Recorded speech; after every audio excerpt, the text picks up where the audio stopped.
What do Samuel L. Jackson, I got enough friends! Bruce Willis, James Earl Jones, I find your lack of faith disturbing. Emily Blunt, The memory of his volumes brings a smile. and I have in common? We're all stutterers. You probably don't know that because obviously we earn our living by speaking, but we are still stutterers. Are you cured? Am I cured? Are you? None of us is cured, but our stuttering was much worse when we were young. It was emotional because it was terrifying. I mean, you're just gripped with terror being a stutterer most of the time. Even now, she avoids proposing movie scenes. If I want to pitch a scene, I can't do it. What would that be like? It would be like, hey, John, how about we start it, but this time he could walk in and he could be like, he could say about the lights. You could change the lights, and it just doesn't look convincing suddenly. Whereas it was a good idea to change the lights. I would rather say, give me the scene and I'll write it, and then I'll send it to you. So you still avoid?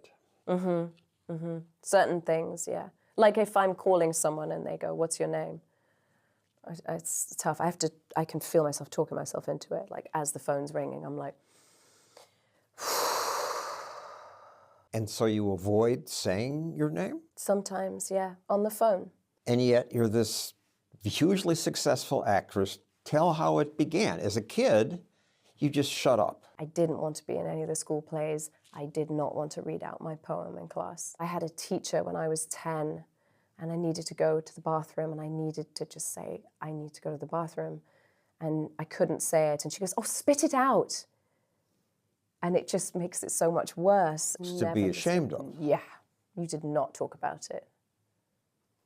So English repressed male tactic, but it was not talked about at all. And here we are talking about it because we think that'll help?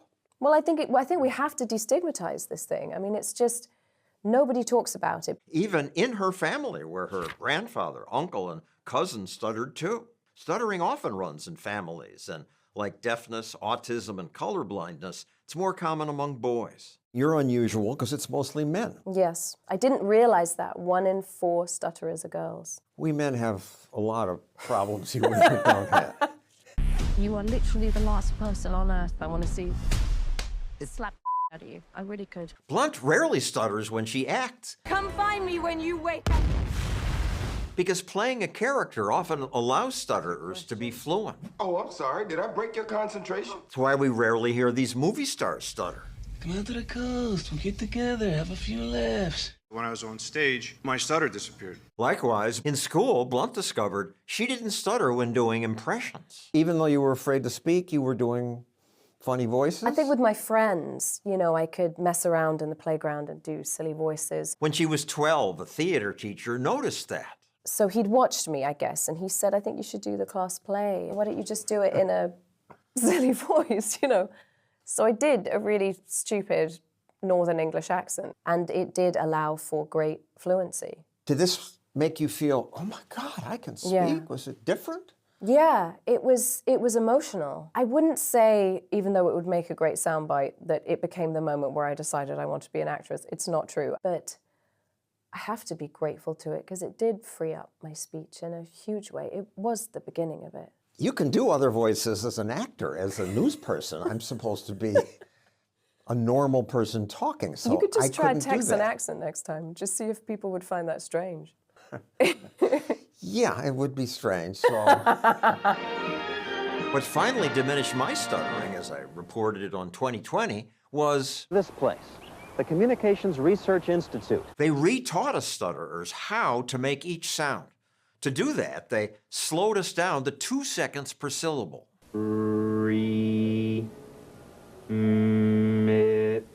Then, for 8 hours a day, everyone sits in little rooms talking to this box. It was so boring, but I was motivated. I was willing to do all the practice, and we were like cows mooing at each other.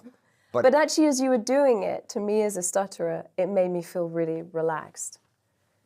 It really did. Like, just hearing you do it, I was like, oh, that would work. That treatment helped many, and afterward, I wanted to just talk and talk and talk and not stop.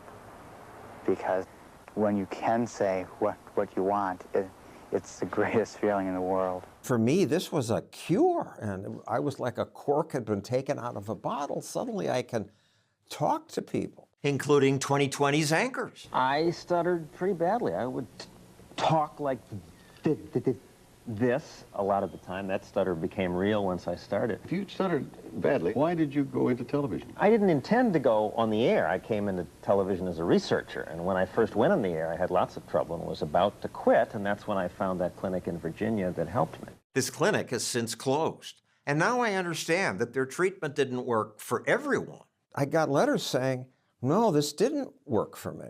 I don't know if one method will work for everyone. I think you have to keep trying different approaches. Before I was finally helped, I'd tried lots of dubious approaches. I'm struck by how confident some therapists are. They say, oh, I can cure that. Yeah. The hypnotist says, oh, I can cure stuttering. So I did that. No Nothing. effect.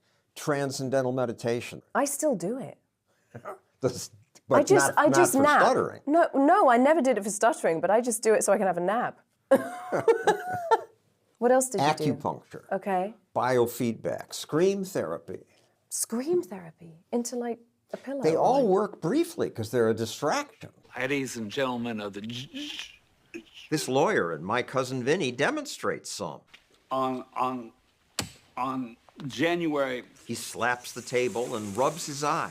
But once a distraction becomes automatic, it no longer works. So you have to add more movements. You've seen people, they contort their whole bodies to get a syllable out.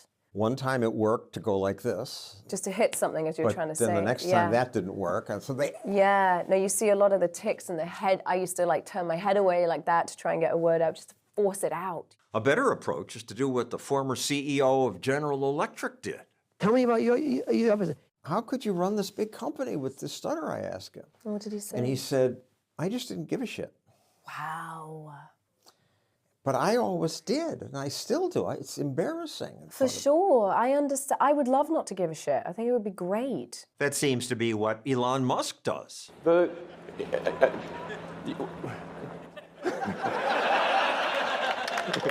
And stuttering away is what the American Institute for Stuttering teaches. Both Blunt and I are on the board. Stutter openly, stutter free. But neither I nor Blunt want to stutter in front of people. It really misrepresents you. You know what you want to say. You know who you are as a person, but you can't convey it. And it's just imprisoning in that way. So imprisoning is a good word. Yeah, I you felt just like I was in prison. Yeah, like there's a sort of imposter in you that you're like, this isn't me. It's not who I am. So I think it's just getting past that. And I think that's the hardest thing to get past is the shame. It's the hardest part of it. We shouldn't be ashamed? Don't be ashamed. Everyone's got something. That's just our thing. Thank you, Emily Blunt. Thank you so much.